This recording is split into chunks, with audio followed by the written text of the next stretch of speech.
The cargo bay doors hissed open with a metallic groan. Zarathik stepped out into the dim light of Kepler 7 station, dragging her latest catch behind her. The Rothan criminal whimpered as his claws scraped against the metal floor. His purple blood left small trails where her grip had been too tight. Other beings in the docking bay stepped back when they saw her. She stood 8 feet tall, her dark skin looking like natural armor. 4 powerful arms moved with deadly grace as she adjusted her grip on the prisoner. Her amber eyes glowed in the station's poor lighting, scanning for threats that never came.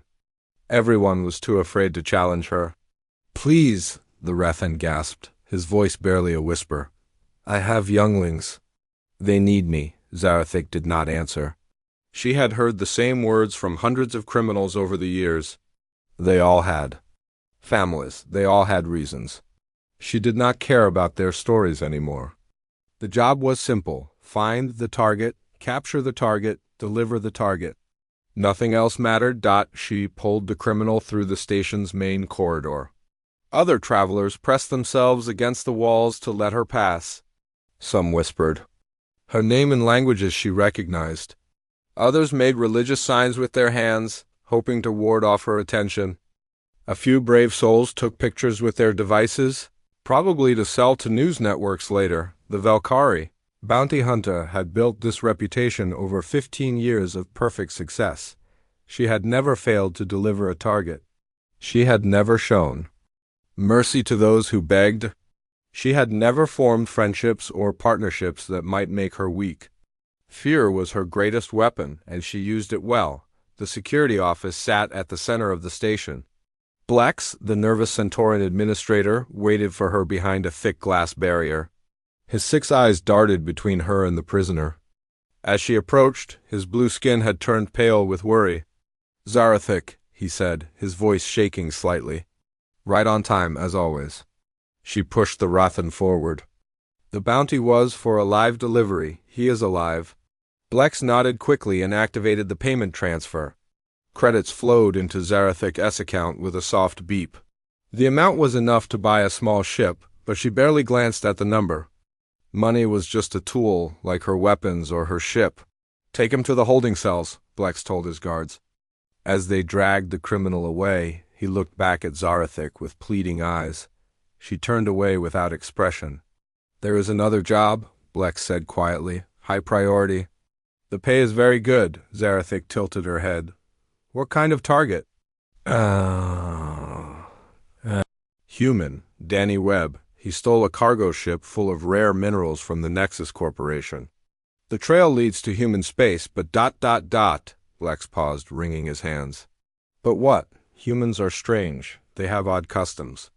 They make emotional decisions that do not make sense. Some hunters who go into human space come back ... changed." Zarathik's amber eyes fixed on the administrator. "Changed how?"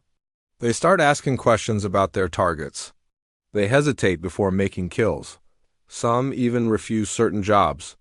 Blex shuddered. "It is like they catch some kind of disease that makes them weak." "I'm not weak," Zarathik said. Her voice was flat and cold. "Send me the target information." The last confirmed sighting was near Haven Station in the outer colonies. "It is a small trading post. Very ... human." Blex transferred the files to her device. "The Nexus Corporation wants Webb alive, but they did not say why. They are paying triple rates." Zarathik studied the information. Danny Webb looked like a typical human male. Brown hair, average height, nothing special about him. The stolen ship was a basic cargo hauler, not built for speed or combat. "It should be an easy hunt. I will find him," she said. "Be careful," Blex warned. "Humans have a way of making things complicated. They form groups, they protect each other, even strangers. They do not think like rational beings." Zarathik did not reply. She had hunted dozens of species across the galaxy. Each one thought they were special. Each one thought they were different.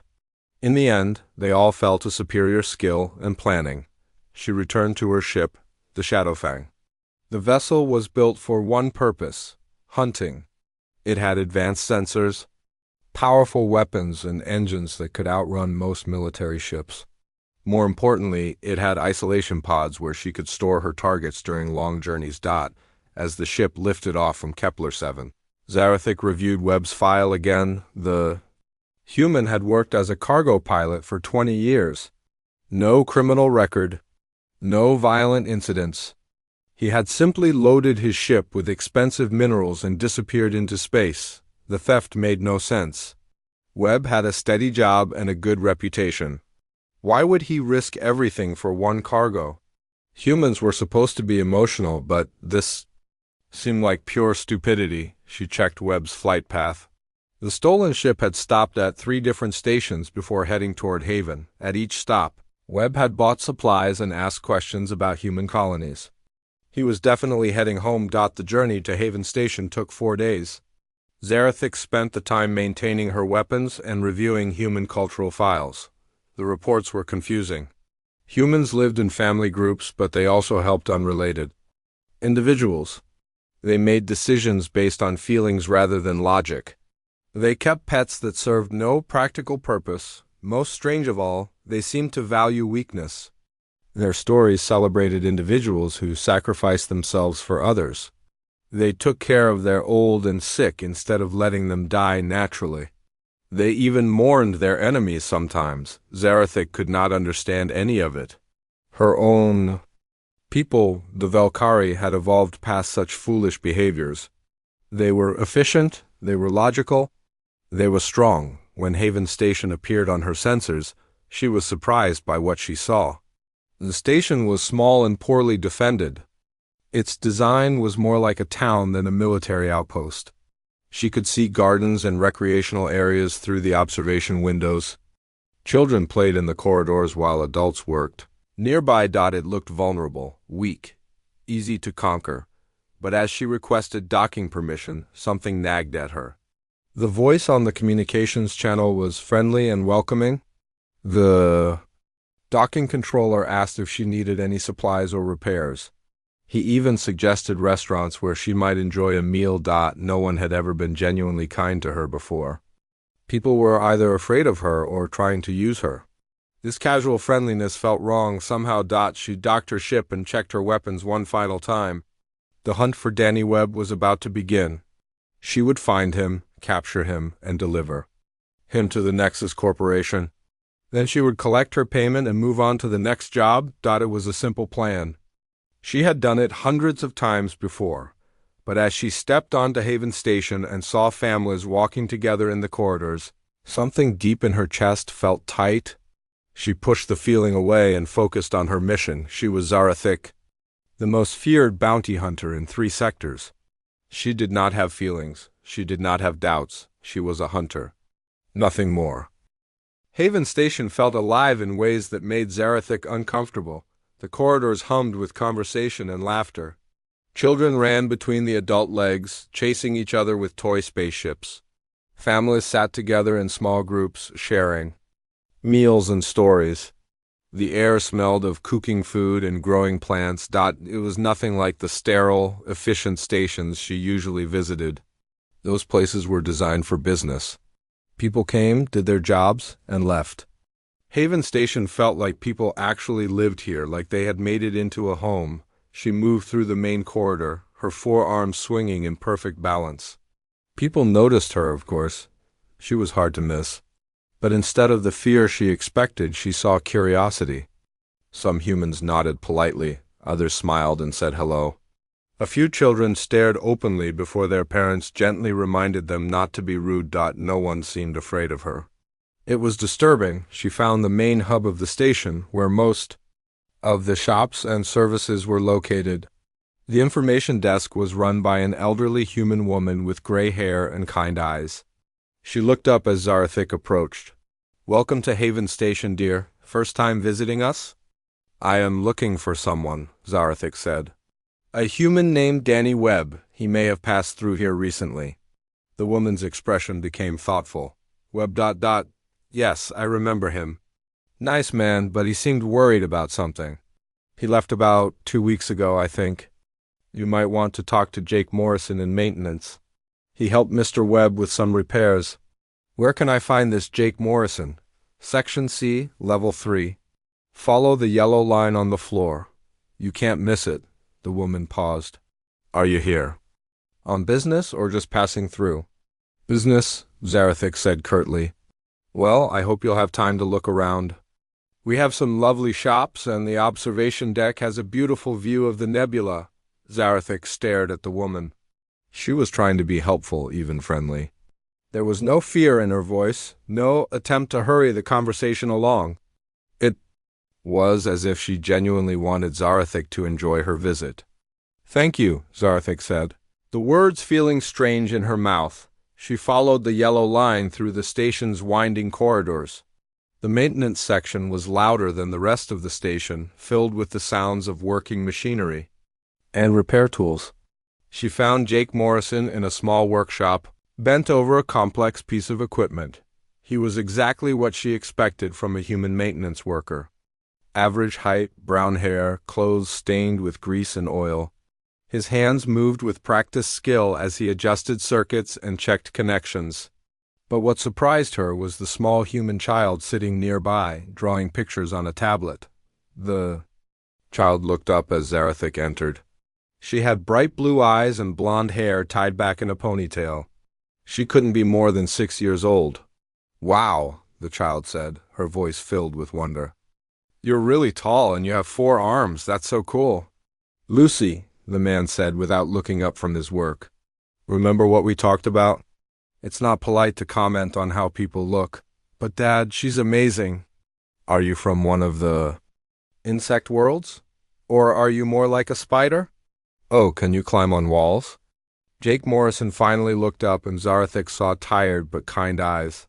His face was lined with stress, but he smiled when he saw his daughter's excitement. I apologize for Lucy, he said. She's very curious about different species. I'm Jake.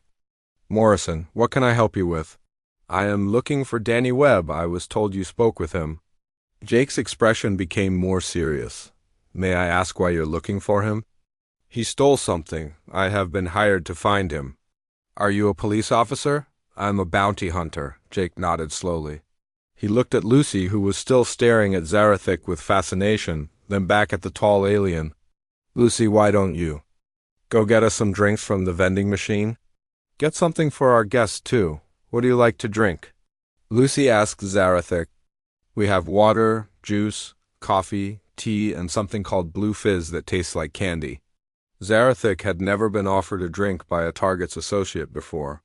She wasn't sure how to respond. Water, she said finally. Boring, Lucy said with a grin. I'll get you blue fizz instead. It's way better.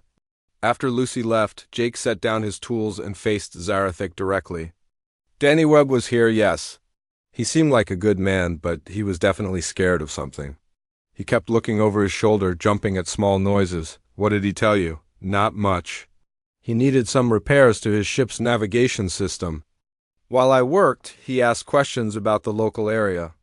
Mining operations, shipping routes, things like that. He seemed especially interested in the asteroid belt. Did he say where he was going? Jake hesitated. Look, I don't know what Danny supposedly stole, but he didn't seem like a criminal to me. He was polite, paid his bills, and was kind to Lucy. She showed him some of her drawings, and he spent 20 minutes talking to her about the different planets she'd colored. That does not matter. He took something that did not belong to him.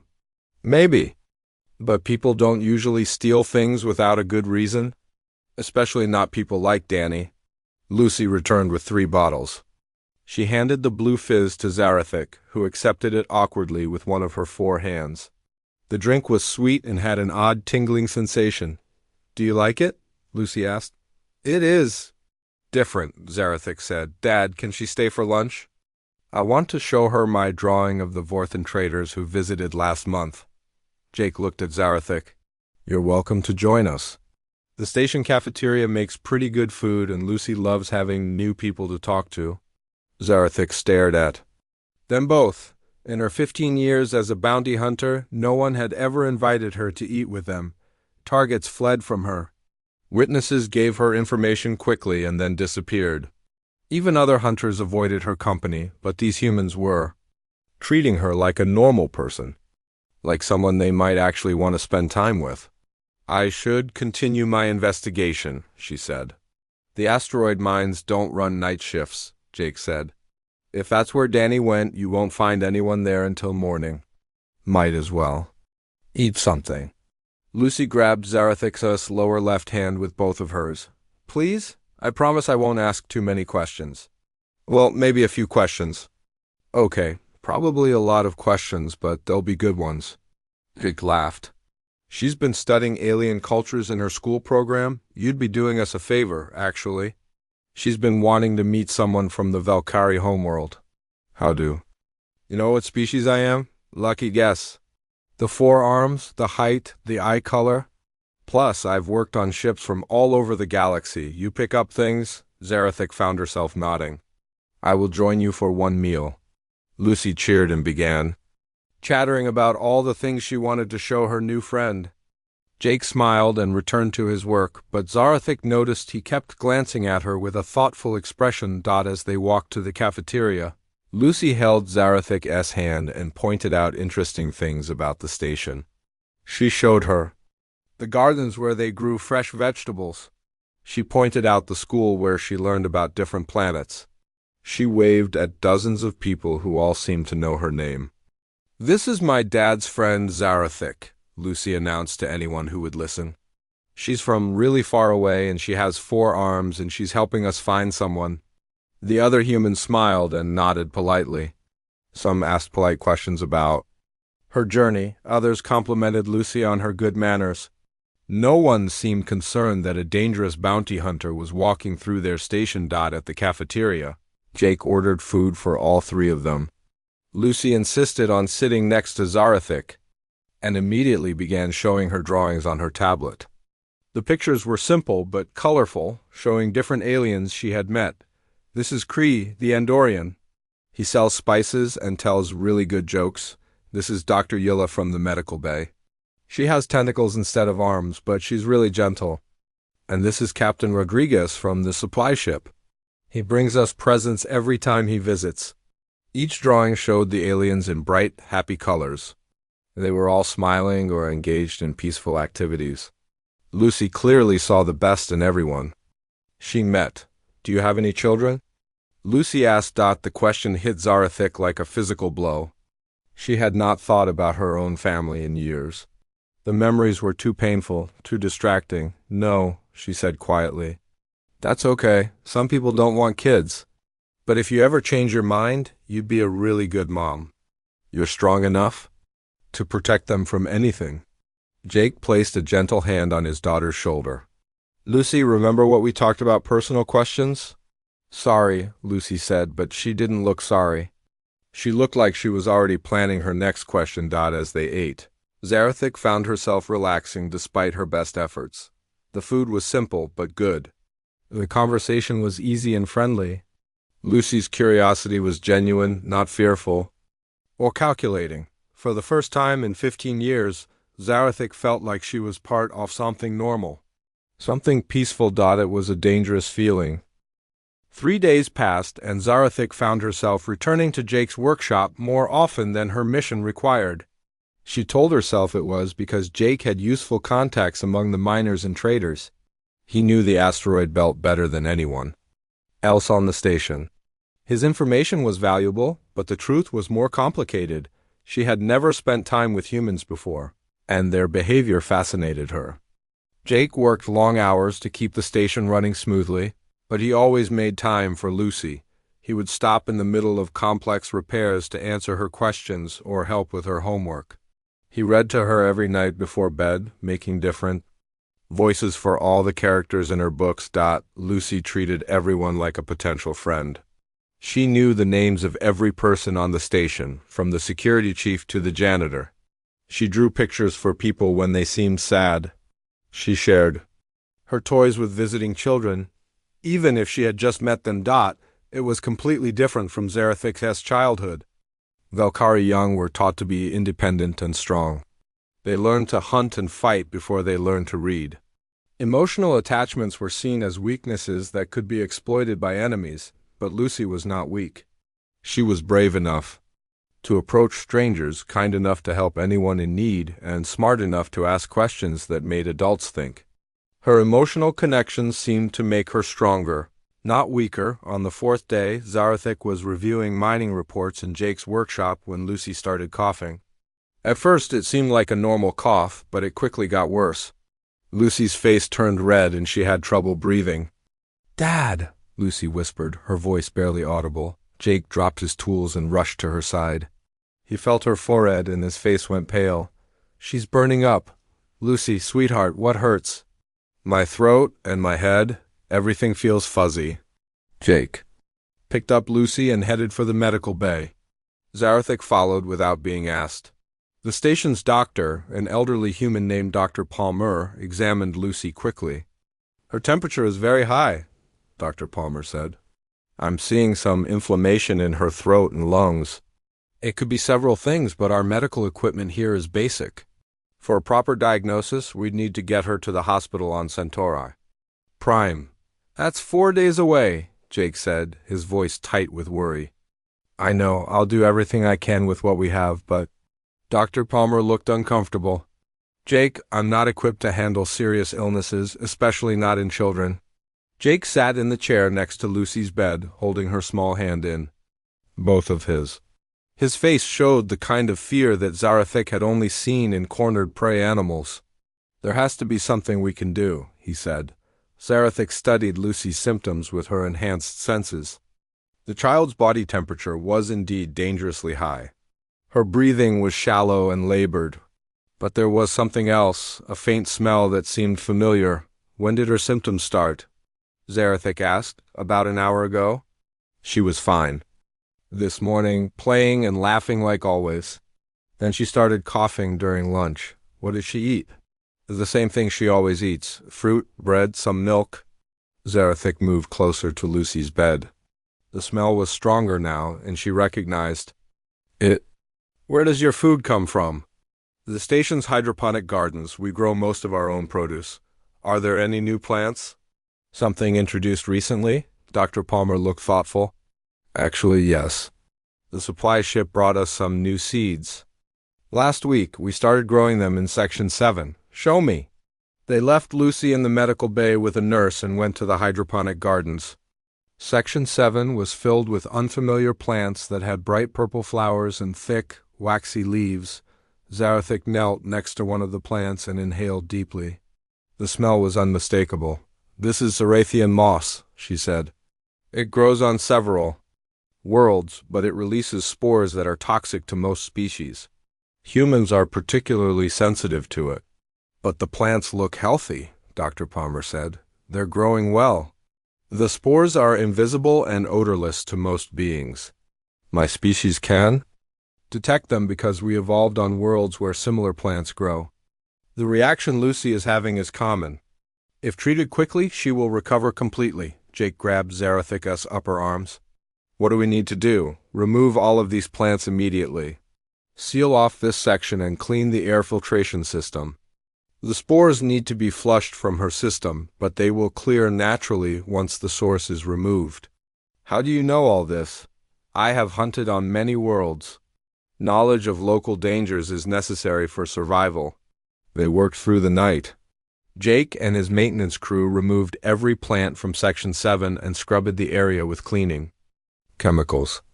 Zarathik helped repair the air filtration system, using her knowledge of different atmospheric processors. By morning, Lucy's fever had broken. Her breathing returned to normal, and she was able to sit up and ask for water. "You saved her?" Jake said quietly. He was standing in the doorway of the medical bay, watching Lucy sleep peacefully. "I simply recognized a common toxin." "No, you did more than that. You could have stayed in your ship, focusing on your hunt. Instead, you chose to help us." Zarathik did not know how to respond. She had acted on instinct, without thinking about the consequences. But Jake was right. She had made a choice, and it had nothing to do with her mission. "I should return to my investigation," she said. "Danny Webb is in the asteroid belt, working the mining platforms. Everyone knows where he is. The question is, why no one has told you?" Zarathik turned to face Jake. "What do you mean?"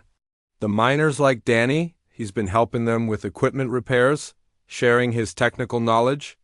He's also been asking questions about the mining operations, specifically about safety violations and illegal dumping. That is not relevant to my mission, isn't it? You're hunting a man who stole cargo from the Nexus Corporation. But what if he didn't steal it? What if he discovered something that Nexus doesn't want people to know? Jake pulled out a datapad and showed her a series of reports. These are accident reports from mining operations owned by Nexus, unusually high number, of injuries, equipment failures, and environmental disasters. Danny was a cargo pilot for Nexus for 20 years. He would have seen a lot of things. Why are you telling me this? Because you're not what I expected. Most bounty hunters would have grabbed Danny by now and left.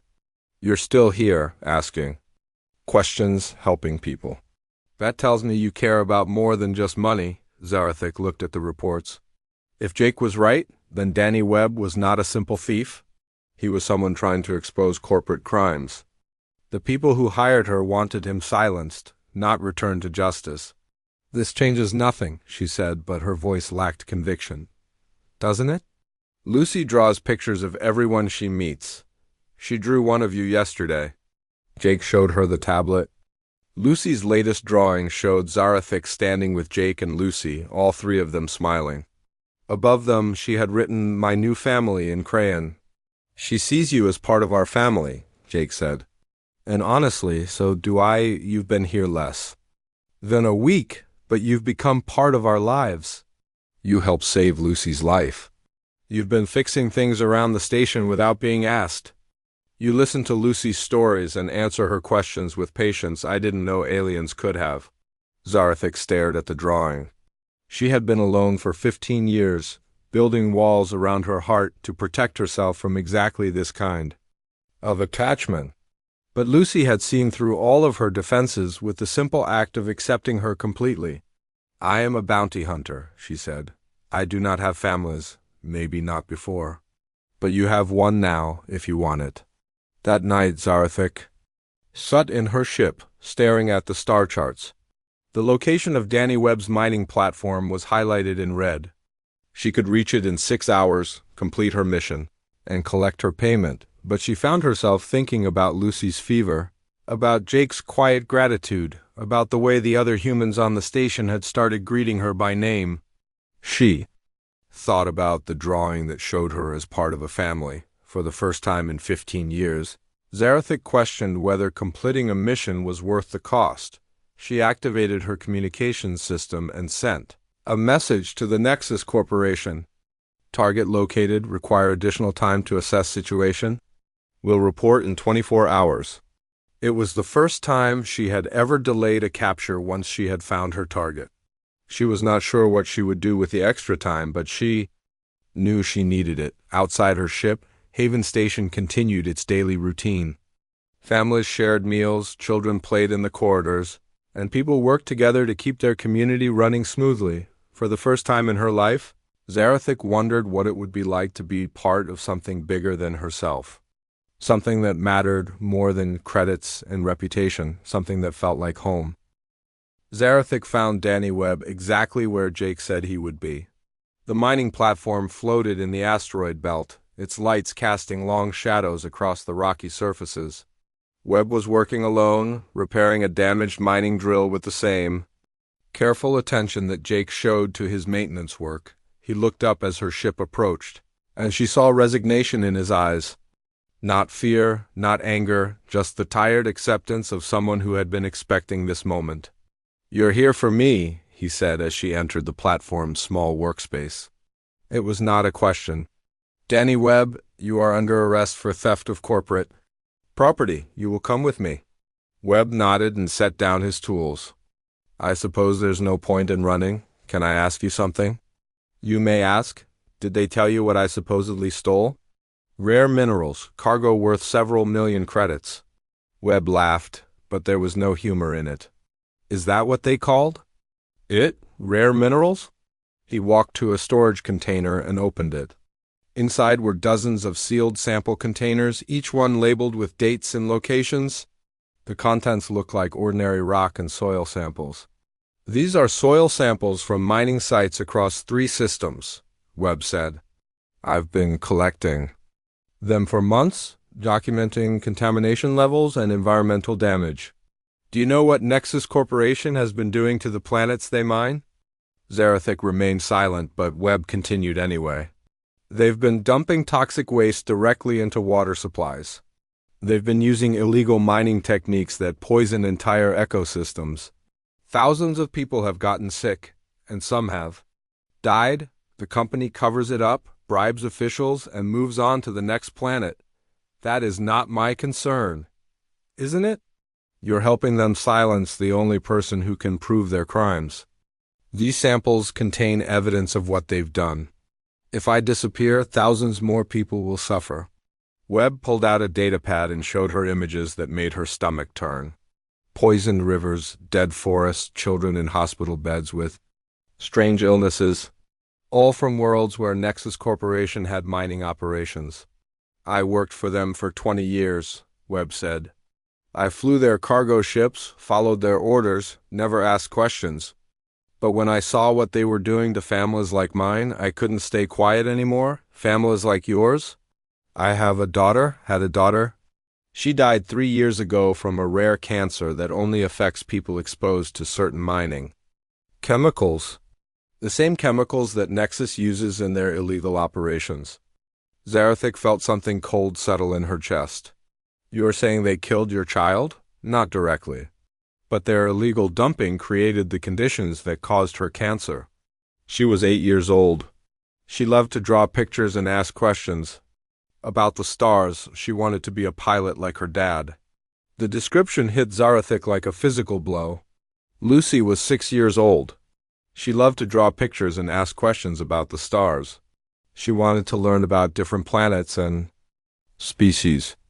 I've spent the last 3 years gathering evidence, Webb continued. These samples prove that Nexus has been poisoning entire worlds. If I can get them to the right authorities, maybe I can prevent other families from going through what I did. Why? Did you not go to the authorities before? I tried. Nexus has connections everywhere. Local officials, planetary governors, even some federal investigators. They buried my reports, destroyed my evidence, and threatened to ruin my life if I didn't. Stop. Webb sealed the storage container and looked directly at Zarathik. So I took matters into my own hands. I loaded my cargo ship with evidence instead of minerals, and I ran. I've been trying to find someone who can't be bought or intimidated. And if I take you back to Nexus, they'll make me disappear. The evidence will be destroyed. And thousands of people will die from preventable poisoning. Zarathik stared at the man in front of her. She had expected to find a greedy thief, someone who had stolen valuable cargo for personal gain. Instead, she had found a father seeking justice for his dead daughter. I have a reputation to maintain, she said finally. I know, everyone in the galaxy knows about Zarathik, the bounty hunter who never fails. But I also know you've been staying on Haven Station for a week. That's not like you. How do you know about my reputation? Jake Morrison told me. He sent me a message 2 days ago, warning me that you were coming. He also told me that you saved his daughter's life. Zarathik's 4 hands clenched into fists. Jake contacted you? He didn't ask me to run. He just wanted me to know that you might be different from other bounty hunters. He said you care about protecting children. Jake Morrison knows nothing about me, doesn't he? You could have captured me 3 days ago. Everyone on Haven knows where I am. Instead, you've been spending time with Jake and Lucy helping fix things around the station, becoming part of their community. Webb moved closer, his voice becoming more urgent. I've seen the way Jake talks about you. He trusts you. More than that, he cares about you. And from what I hear, you care about them, too. My personal relationships do not affect my professional decisions, don't they? Because right now, you have a choice to make. You can take me back to Nexus, collect your payment, and maintain your reputation. Or you can help me get this evidence to people who can use it to save lives. Before Zarathik could respond, her ship's communication system activated. A cold, professional voice filled the mining platform. Zarathik, this is Commander Vincent Cole of Nexus Security. We are en route to your location. Have you secured the target? Zarathik activated her communicator. I have located Danny Webb. He's in custody. Excellent. We will be there in 6 hours to take possession of the prisoner. Make sure he does not have any opportunity to destroy evidence or contact outside parties. The transmission ended. Webb looked at her with a mixture of hope and fear. 6 hours, he said. That's how long we have before they arrive. Zarathik studied the man in front of her. Everything about her training told her to secure the prisoner and wait for pickup. It was a simple job with a clear objective. She had done it hundreds of times before, but she kept thinking about Lucy's drawing, about Jake's quiet trust, about the way the humans on Haven Station had welcomed her without fear or judgment. She thought about Webb's daughter, dead at 8 years old from preventable poisoning. Tell me about your daughter, she said suddenly. Webb's face softened. Her name was Emma. She had red hair like her mother, and she was always getting into trouble. She once tried to fix our food processor because she thought it was making sad noises. She flooded the kitchen, but she was so proud that she had tried to help. He pulled out a small photo and showed it to Zarathik. A young girl with bright eyes and a mischievous smile holding a toy spaceship. She wanted to explore the galaxy someday. She said she was going to find planets where the trees grew upside down and the oceans were purple. She made me promise to take her to see the rings of Saturn for her 10th birthday. She will never see Saturn now. No, she died in a hospital bed, asking me why the medicine wasn't working. I couldn't tell her that there was no medicine for what Nexus had done to her. Zarathik felt something break inside her chest. For 15 years, she had kept her own memories locked away, but Webb's story brought them flooding back. Her sister Cathara, only 12 years old when the war started. Her brother Velthak, who had tried to protect their family and died for it. Her parents, who had been killed while she was away on her first hunt. She had become a bounty hunter to avoid caring about anyone ever again. But now she cared about Jake and Lucy, and the pain of potential loss was almost unbearable. What authorities can you trust with your evidence? She asked. Webb looked surprised.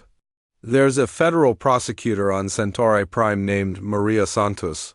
She's been investigating corporate crimes, but she needs solid evidence to build a case. These samples could give her everything she needs. Centauri Prime is 4 days away. I know. But if we can get the evidence there, it might save thousands of lives. Zarathik made her decision. She activated her ship's communication system and sent an encrypted message to Haven Station. Jake Morrison, this is Zarathik. I need your help. Jake's voice came back immediately. What's wrong? Are you in danger? I'm about to be. Nexus Security is coming to collect Danny Webb. They will be here in 6 hours. I need you to prepare Haven Station for possible trouble. What kind of trouble? The kind that shoots first and asks questions later? Webb has evidence of corporate crimes that could destroy Nexus Corporation. They will do anything to stop him from reaching the authorities. There was a long pause. Then Jake's voice came back, steady and determined. What do you need us to do? Webb needs to reach Centauri Prime with his evidence. But Nexus will be watching all the regular shipping routes. Can you get him there safely? Captain Rodriguez is due to arrive tomorrow with supplies. His ship is fast and well armed. If we can get Danny to him, Rodriguez can take him to Centauri Prime. That means Danny needs to survive the next 18 hours. Nexus Security will not be gentle. Then we'll have to make sure they don't get him. Webb stared at Zarathik in amazement. You're helping me escape? I am helping you complete your mission, just as you are helping me complete mine. I don't understand. My mission was to find Danny Webb and bring him to justice. True justice, not corporate vengeance. If your evidence can save lives, then helping you Dell. The Nexus security ships arrived exactly 6 hours later, just as Commander Cole had promised. 3 heavy cruisers dropped out of hyperspace and immediately demanded docking permission. Their weapons were powered and ready. Zarathik watched from the station's command center as the ships approached. Jake stood beside her, his face calm but his hands clenched into fists. Other station residents had gathered around them, all looking nervous but determined. "This is Commander Cole of Nexus Security," came the transmission. "We are here to collect our prisoner and our stolen property. Prepare for immediate boarding." Jake activated the station's communication system. "This is Haven Station. You are not authorized to board without proper warrants. Please state your legal authority." "We don't need warrants for stolen corporate property. Stand down and prepare for boarding, or we will take the station by force." Jake looked at Zarathik. "Your call?" She had spent the last few hours preparing for this moment. The station's residents had been moved to the most secure sections. Danny Webb and his evidence were hidden in a shielded storage area. Lucy was safe in the medical bay with Dr. Palmer and several other children. "Deny boarding," Zarathik said. "Make them work for it." "Haven Station to Nexus Security. We are a civilian facility with families and children aboard. Any hostile action against us will be reported to federal authorities." Cole's voice came back angry and impatient. "You have 60 seconds to comply, or we will board by force." The next few minutes felt like hours. Zarathik positioned herself near the main docking bay, her weapons ready. Jake and his maintenance crew had rigged emergency barriers and backup power systems. Everyone knew their jobs. The first Nexus troops came through the docking bay like a military assault team. They wore heavy armor and carried weapons designed for killing, not capturing. Cole led them personally, his face cold and professional. "Where is Danny Webb?" he demanded as soon as he saw Zarathik. "Danny Webb is under my protection," she replied. "Your contract was to deliver him to us. You are in violation of your agreement." "My contract was to find him and bring him to justice." "I have completed that contract." Cole signaled to his troops, who spread out to surround her. "You will turn over the prisoner and the stolen property immediately, or you will be considered an enemy of Nexus Corporation." "I am already an enemy of Nexus Corporation? The question is what you plan to do about it." The first shot came from one of Cole's soldiers, aimed directly at Zarathik's chest. She moved faster than human eyes could follow, her forearms working. In perfect coordination, the energy blast passed harmlessly through empty air. As she rolled behind a support beam, the battle that followed was unlike anything Zarathik had ever experienced. She had fought alone for 15 years, relying on speed, skill, and superior planning. But now she was fighting as part of a team. Jake and his crew used their knowledge of the station's layout to their advantage. They shut down power to sections where Nexus troops were advancing, then restored it to blind them with sudden light. They rerouted atmospheric controls to create localized windstorms that disrupted aim and communication. The other residents fought with whatever they had. Dr. Palmer used medical equipment to create smoke screens. The shopkeepers threw everything, from tools to cooking supplies. Even the elderly information desk clerk helped by jamming Nexus communication frequencies, but it was Lucy who turned the tide of battle. She appeared in the main corridor during the heaviest fighting, carrying her tablet and looking completely unafraid. When she saw Commander Cole advancing toward the medical bay where the other children were hiding, she stepped directly into his path. "You can't go that way," she said firmly. "There are sick people in there, and you're being too loud." Cole stared down at the small human child. "Get out of my way, little girl, or you'll get hurt." "No, my dad says bullies only win when good people don't stand up to them, and you're definitely a bully." Cole raised his weapon, but before he could fire, every adult on the station seemed to appear at once. Jake emerged from a side corridor, his face filled with protective fury. Dr. Palmer stepped out of the medical bay, holding a medical scanner like a weapon. Even the elderly clerk stood behind Lucy, her wrinkled hands steady and determined. "You want to hurt our children?" Jake said quietly. "You'll have to go through all of us first." That was when Zarathik understood what made humans truly dangerous. They were not the strongest species in the galaxy, or the fastest, or the smartest. But when they formed families and communities, they became something greater than the sum of their parts. They became willing to die for each other without question or hesitation.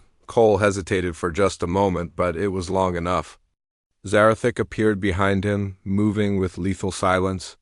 Her forearms moved in a blur, disarming him and his nearest soldiers before they could react. "The battle is over," she announced. "Surrender now, and you will live." Cole looked around. At the station residents who surrounded him, humans of all ages, armed with improvised weapons and absolute determination. His remaining troops were outnumbered and outmaneuvered. "This isn't over," he said. "Nexus Corporation has resources you can't imagine. We'll hunt you across the galaxy." "Let them try," said a new voice. Captain Rodriguez had arrived with his supply ship, but he was not alone. 3 federal security vessels accompanied him, their weapons trained on the Nexus cruisers.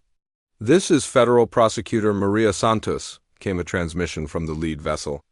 "Commander Cole, you and your troops are under arrest for assault on a civilian facility, attempted murder, and conspiracy to obstruct justice." Cole's face went white. "You have no authority here." "Actually, I do.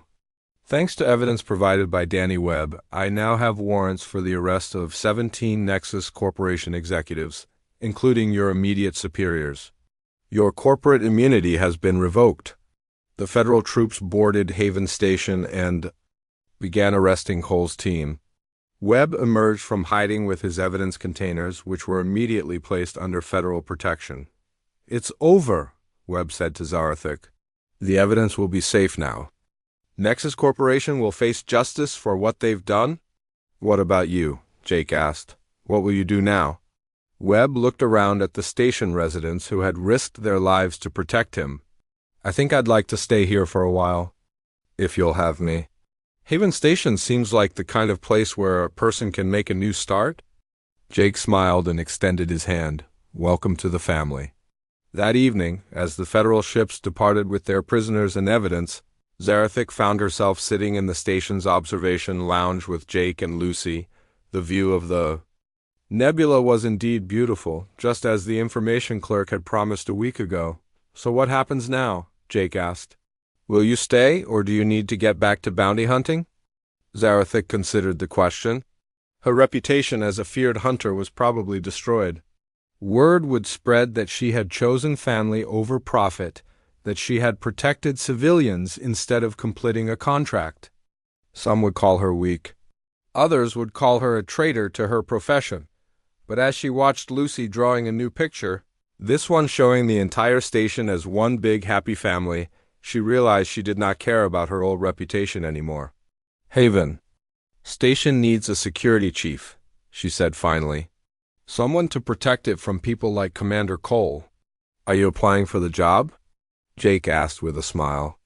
"I am accepting the job, if you will have me." Lucy jumped up and hugged Zarathik tightly.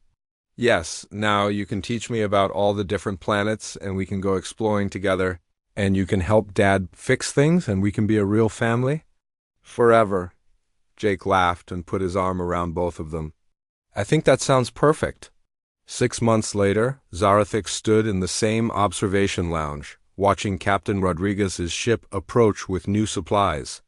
The galaxy still whispered her name, but now they spoke of her differently. She was no longer the feared hunter who never showed mercy. She was the guardian of Haven Station, the alien who had chosen family over profit. Some bounty hunters still tried to test themselves against her, hoping to build their own reputations.